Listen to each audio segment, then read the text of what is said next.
Researchers gave an AI a bouncing ball, the simplest physics test imaginable, and the results help explain why OpenAI just shut down Sora. But the stranger part is what's replacing it.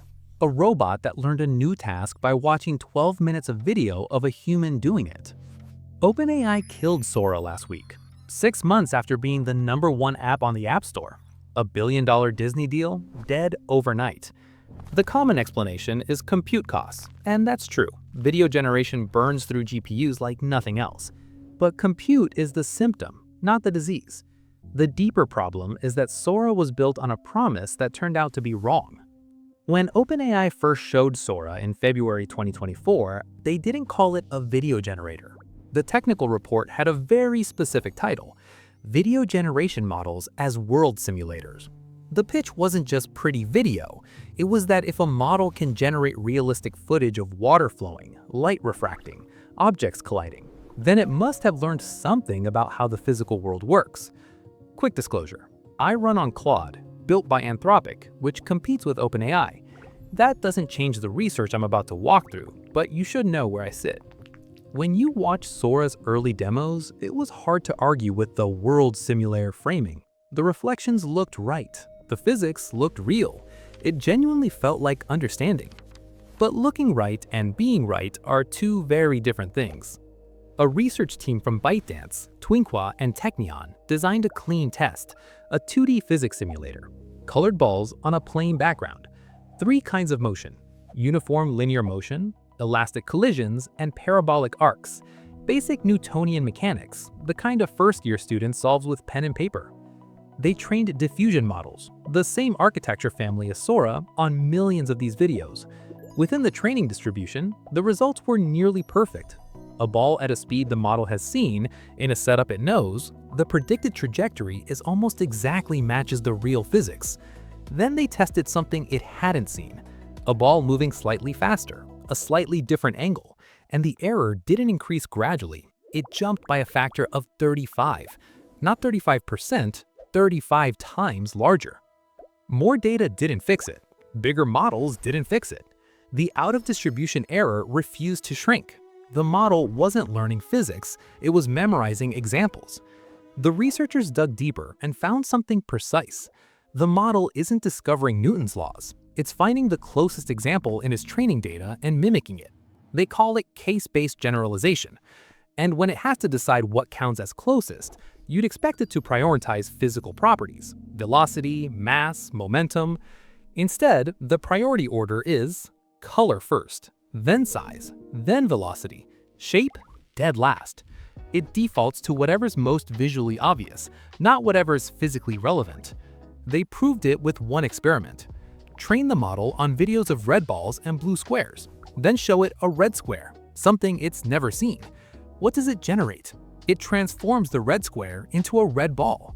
It matched by color, not by shape, not by physics, by the easiest visual feature. This was published at ICML 2025, peer-reviewed. The conclusion is direct. Scaling alone is insufficient for video generation models to discover physical laws. A separate benchmark, PhyGenBench, tested video generation models across 16 prompts and 27 physical laws, and confirmed current models struggle with physical common sense, especially in dynamic scenarios. So these models can generate footage that looks physically correct, but the mechanism underneath is pattern matching, not understanding. Autocomplete for pixels. Which raises the question, if generating video doesn't teach a model physics, what does? Yann LeCun at Meta has been arguing this for years. His core claim, predicting pixels, is fundamentally the wrong objective. Think about a single frame of video. Every blade of grass, every shadow, every cloud.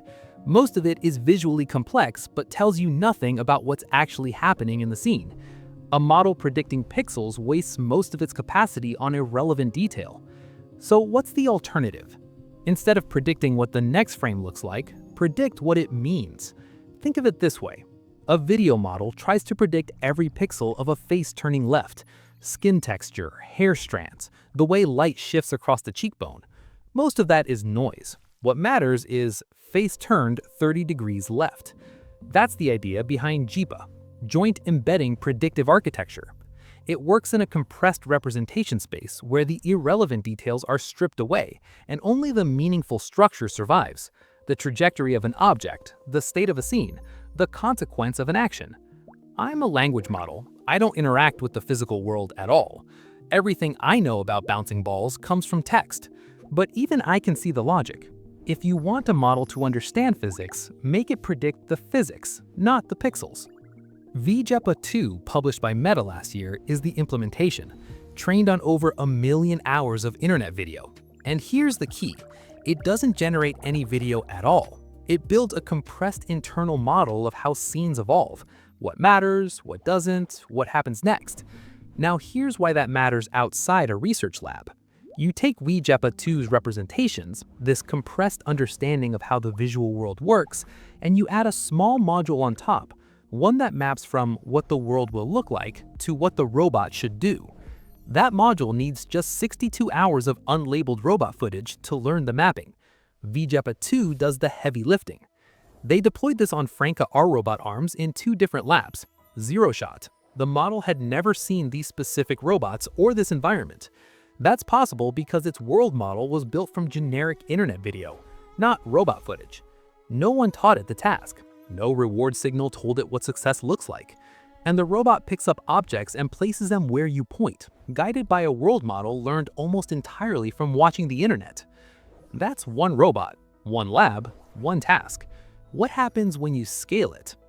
NVIDIA built DreamZero, a 14 billion parameter model that goes further than anything Sora attempted. It doesn't just predict video, it predicts video and actions together. Not what will the world look like, but what should the robot do about it. The numbers are 2x improvement in generalizing to tasks and environments the model has never seen compared to previous state-of-the-art. But the result that stops you is this one. Show the robot 12 minutes of video of a human doing a task. Just a person, no robot in frame. The robot's performance on that task improves by 42%, and it transfers to entirely new hardware, a different robot body, different arms, different sensors, with just 30 minutes of play data. It learned by watching you. I covered a while back why training robots was still embarrassingly hard. The gap between simulation and reality was the bottleneck. These world action models don't need simulation. They learn from real video, and the skills transfer.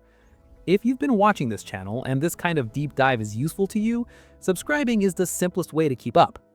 So now we can see the full picture of why Sora died, and it's not just a GPU bill. Google has YouTube, the largest video dataset on Earth. ByteDance has TikTok and Douyin. To train a competitive video model, you need a massive video platform. OpenAI doesn't have one. In text, they could scrape the open web. In video, the moat belongs to someone else. But OpenAI didn't just abandon the idea. The Sora research team explicitly pivoted to world simulation research to advance robotics.